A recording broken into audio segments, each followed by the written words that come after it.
कधीच नाही चुकणार तुमचे फेवरेट टीव्ही शोज झी5 सोबत, तेही एकदम फ्री।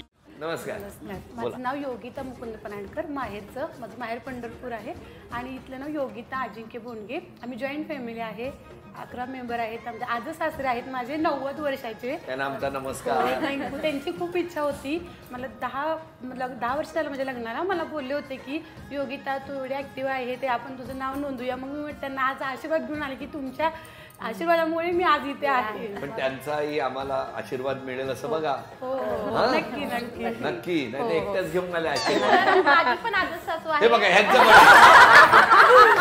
ह्यांचं प्रत्येक वेळेला नंतर आठवलं। तुमचं कोण आहे? आजच सासू 90 वर्षाच्या त्या पण आहेत, ते दररोज तुमचं न चुकता कार्यक्रम बघतात। पण मगाशी ना आठवण आली त्यांची। आता यांनी आज सांगितलं आमचं पण आहे। त्यांची खूप इच्छा होती तुमच्याकडे येण्याची, भेटण्याची। मी ह्या कार्यक्रमाला जॉईन झाले, येणार म्हणल्या खूप आनंदी होत्या। सासूबाईंनी तर खूप उत्साह दाखवला। मिस्टर म्हणत होते आता गडबड आहे, परत जा जॉईन कर, पण नाही म्हणल्या, जाऊ दे, हा चान्स परत मिळत नाही तिला। नमस्कार, माझं माहेरचं नाव पूजा देवीदास गॅनबोटे आणि सासरचं वृंदा चेतन उंडाळे। सासर माहेर सोलापूर। दोन्ही सोलापूर। तुमच्या माहेरी कोण कोण आहे? आई वडील भाऊ भाऊजे माहेरी सासरी? आहेत आणि सासरी सासूबाई होत्या, पण त्यांची पण इतकी इच्छा होती।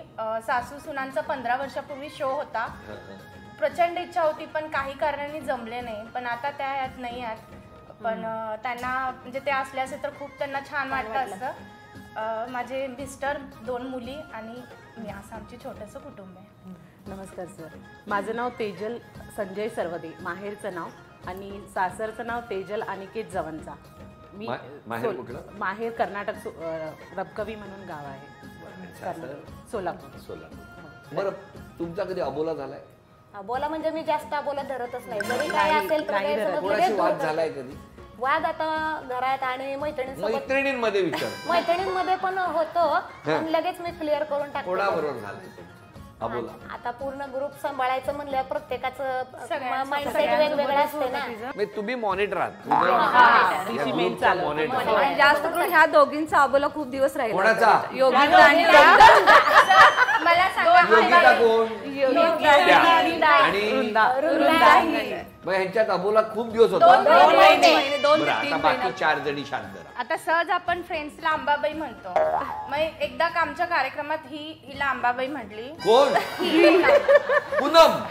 आणि पूनम म्हटली, राहिली बाजूला, तिनं तिच्या शेजारी मी होते म्हणून तिला माझं नाव धरलं, वृंदानी मला अंबाबाई म्हणली। बरं, एक बोला सर, म्हणजे अंबाबाई बोलली, फ्रेंड मध्ये बोलले तर ठीक आहे, पण आमच्या समाजाचा कार्यक्रम होता, जेंट्स होते, मला वाईट वाटलं थोडं, म्हणून मग मी तेजूला फोन केला की अरे अगं तिचं, मला ती अंबाबाई बोलली, मला खूप वाईट वाटलं। मग ती काय म्हणली, थांब तू जरा, मी वृंदाला पण फोन करते आणि ते पूनमला पण बोलते आणि आपण तिघी जणी मिळून किंवा अजून बाकीच्या सगळ्यांना एकत्र बोलत नव्हते आणि मी पण नाही बोलले। सर तिचा ड्रेसिंग तिने लुक केलं होतं ना, आम्ही म्हणलं तू केस मोकळे सोडलेले, डार्क कलरची साडी घातलेली, पार्किंग मध्ये आम्ही उभारलेलो, मी म्हणलं देवीसारखी दिसायला लागली तू। देवी नाही,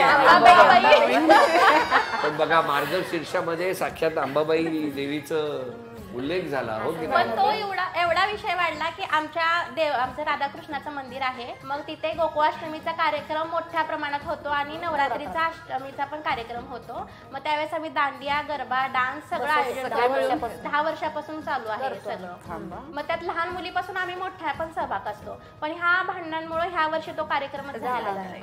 माझा स्वभाव असा आहे की मी कधीच कोणाला काय बोलत नाही, मला कोण बोललं की वाईट वाटतं, पण योगिताला असं बोलल्यावर जरा थोडंसं हे झालं की बाबा नाही, अंबाबाई म्हटलं होतं तिला, अंबाबाई कोणी म्हटलं होतं? अरे ह्या राहिला बाजूला, दोघी भांडताय। ती माझ्यावर रुसली ना, माझं नाव त्यांच्यावर का रुसली? कारण दोघी होत्या, पण पटकन मी वृंदाचं नाव घेतलं, वृंदा आणि समजलं नाही की कोण मॉनिटर ना। तुमच्या दहशतीमुळे झालं हे सगळं। खरं आहे ना, बघितलं? पिकनिकला वगैरे जाता किती? हो जातो। कुठे? हुरडा पार्टी आमची खूप खास आहे इथली, सोलापूरमध्ये हुरडा पार्टी असते। आम्ही एकदा प्लॅन केलं होतं हुरडा पार्टीला जायचं म्हणून, आमचा 17 जणींचा ग्रुप आहे, पण त्यातल्या आम्ही दोघीच गेलो फक्त, ह्या बाकीच्या कुणीही आले नाही। 5 वाजता जायचं होतं, पण 3 पर्यंत ही सगळे येणार होते, पण एकदमच कॅन्सल केलं। तुम्ही का कॅन्सल केलं? घरातला प्रॉब्लेम, मला एक छोटा मुलगा आहे ना, त्यामुळे ते जबाबदारी जास्त राहते जरा। तुम्हाला काय? मला पण ते सलूनचं काम होतं सर, त्यामुळे राहिलं जायचं. आता हे सगळे कारण थांबा ऐकूया ना, कारण तर ऐकूया. तुमचं काय मी झालं? ट्युशन घेते त्यामुळे मला सुट्टी नाही मिळाली त्याच दिवशी ट्युशन घ्यायची झाली. मी आउट ऑफ स्टेशन होते त्यामुळे मला कुठल्या स्टेशनवर? पंढरपूर माहेर आहे बोलते. माझे माहेर पण. त्यामुळे नाही, पण जेव्हा त्यांनी व्हिडिओ टाकला तेव्हा खूप वाईट वाटलं आम्हाला की नाही आपण पण गेलो असतो. पण आम्ही एन्जॉय केलं 17 लोकांमध्ये दोघीच जाऊन एन्जॉय केलो आणि त्यांना फोटोज वगैरे पाठवले सगळे.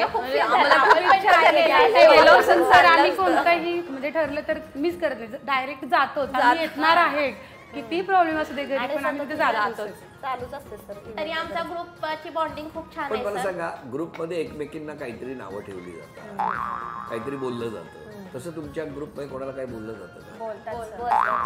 आणि मेन म्हणजे दादा कोंडके म्हणता आम्ही. कोणाला?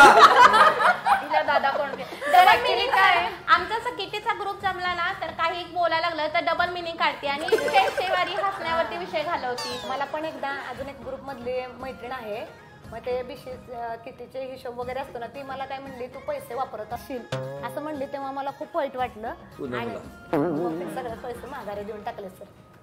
आणि एकदा असा तिचा पण किस्सा झाला होता, ते किटीची पर्स पैशाची आणि डायरी तिची घरी विसरली, पण तिला आठवेच ना आपण आणलेली आणि कुठे सापडेल सगळीकडे शोधायला लागली होती तिला. शोधत होती आणि मग त्यामुळे त्याच्यावरनं पण वाद पण झाले. आणि तुमचा ग्रुप आहे की वाद आहे? वादावादी सेंटर. ग्रुप तर वादावाद आहे म्हणून तर प्रेम आहे. प्रेम आहे. आणि नाही नंतर पण खूप सपोर्ट दिला, सांभाळलं तिला, नाही होईल सगळं आपण करूया अरे. पण नंतर तिला पर्स ते सगळं मिळालं. तुमच्यात भांडायला कोणाला आवडतं? हो पण कारण आहे. तिच्या मनात काही नसते सर, पण ते फक्त रिॲक्ट लवकर होते कुठल्या पण गोष्टीवर. नाही सर, ह्या काय करतात, आता आम्ही काय ठरवलं ना, एकतर उशिरा यायचं आणि रील्स वगैरे काढताना मी अशी स्टेप दाखवली की हा मुद्दाम अशी करणार. मुद्दाम केल्यामुळे ती थोडी चिडती आणि बोलती, त्यामुळे ती रागीट मी वाटते सांगताना सगळ्यांना. तुमचं लक्ष नसतं आणि तुम्ही नंतर मग काय असं पण तुम्ही असं मुद्दामून त्यांना का त्रास? मुद्दाम देतात. खूप त्रास कोण करत नाही. तुमचं कसं, लव्ह मॅरेज की नाही, अरेंज मॅरेज. तुमचं? Arrange marriage. अरेंज नाही हाय खडखडीत. या सगळ्या कसल्या डेंजर आहेत माहिती आहे तुम्हाला? काय हो, कुठे- गैरसमज आहे, गैरसमज आहे. रिलेशन मध्येच आहे. माझ्या आत्याला सोलापूरला दिलंय. मग माझ्या आत्याची फ्रेंड माझे सासूबाई आहेत, ते दोघी मैत्रिणी होते. मग त्या मैत्रिणींमुळे आम्ही दोघं फ्रेंड्स झालो. मग आम्ही बोलायचो, पण लग्नाचा विषय वगैरे काहीच नव्हतं आमचं. मग नंतर घरी वगैरे बोलायला लागले की म्हणजे माझ्या सासूबाईंनी विचारलं आत्याला.